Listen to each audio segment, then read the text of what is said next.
brotherly love and service.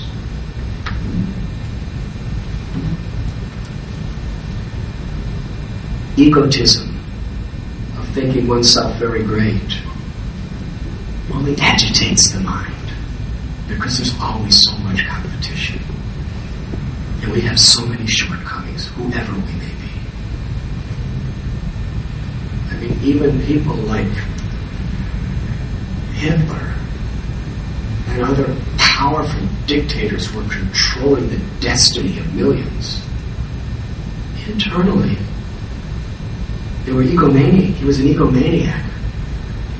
But he was terribly insecure and unstable. And always worried about his position and what people are going to think of him. Is there any satisfaction in that? It's an extreme example.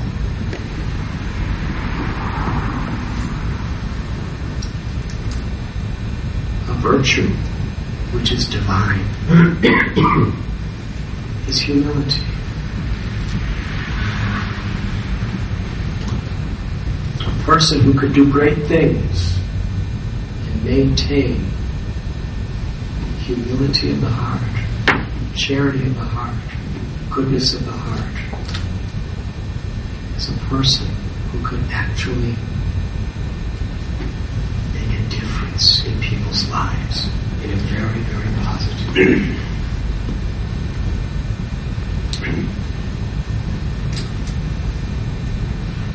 Spiritual life is about the awakening of the dormant, natural love within us.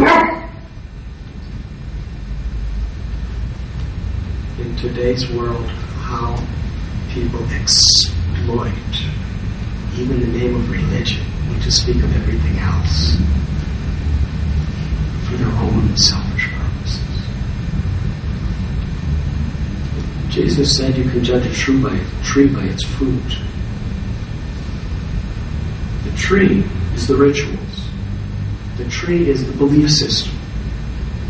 But the fruit is the qualities and the character that is developed through the process.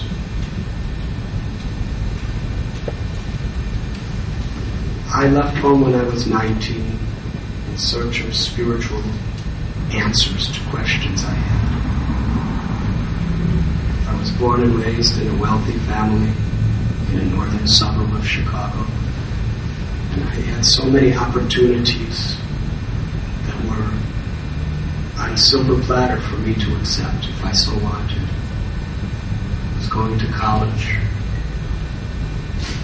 But for those of you who are of this age, you know what it was like in the 60s. People were asking questions. People who have everything are not necessarily happy. People who have everything are not necessarily the type of people that I want to be like.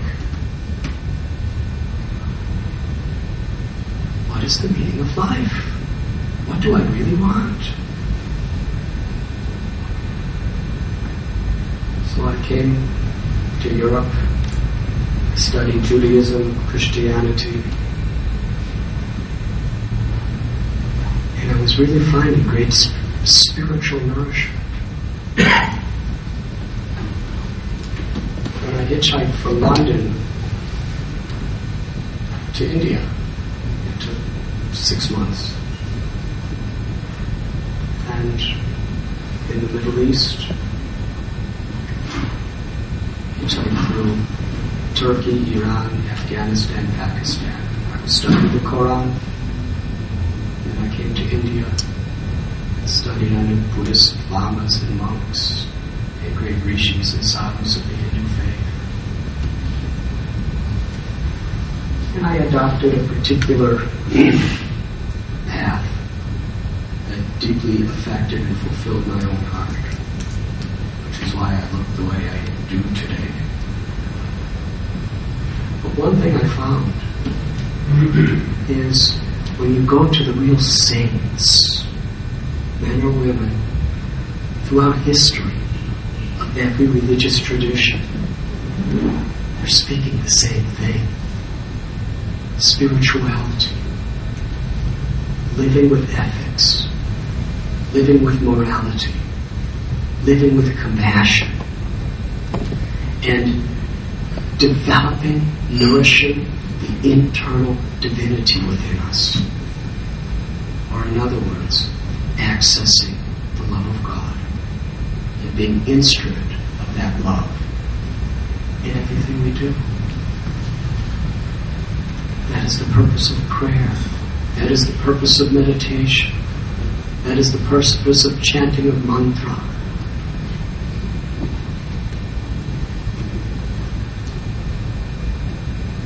It is tuning into that energy, that divine energy to nourish our hearts that is within us and around us. And to be better human beings and instruments of God's love. That's the purpose of all religions. And to realize the eternality of our consciousness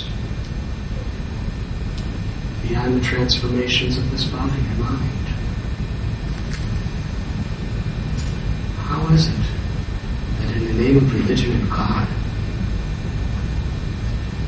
people are developing bigotry, sectarianism, hatred, which impels them to persecute, to even kill? Does that have anything to do with spirituality or religion? Absolutely nothing. It's just exploiting the name, the ritual, and the form for the purpose of people's own conditioned, egoistic concepts.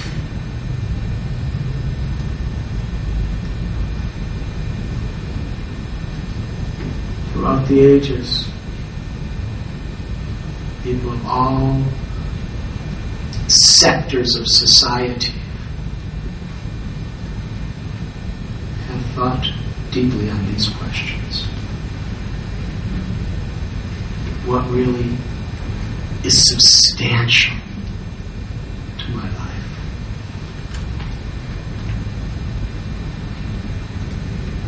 To have a spiritual foundation, these types of principles, and then to build our life, our occupation, our domestic needs upon this foundation.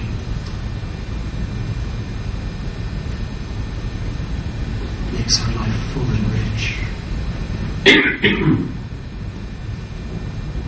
The Bhagavad Gita, ancient Vedic scripture, very systematically and scientifically teaches us how to balance the various responsibilities we have in this world. We have responsibilities to our own health. We have responsibilities to our family, to our society. We have responsibilities to our occupational duties. But we also have responsibilities for the inner development of our own heart. Responsibility to God within our heart. And to balance these with intelligence, with proper direction, makes our life full and rich.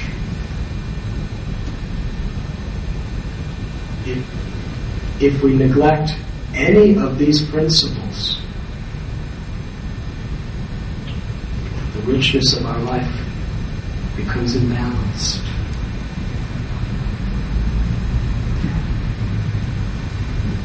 Tendency is extremism. We go extreme one way. We either go to live in the caves of the Himalayas, or we just become just totally engrossed in acquisition of wealth. Either we become atheists, or we become fanatical religious.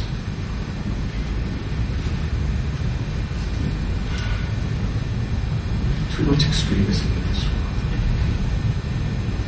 To find that balance nourishing the needs of my internal development through meditation, prayer, and a spiritual basis in our life. And simultaneously nourishing the needs and taking responsibility for our families, for our occupational duties, and for the society around us.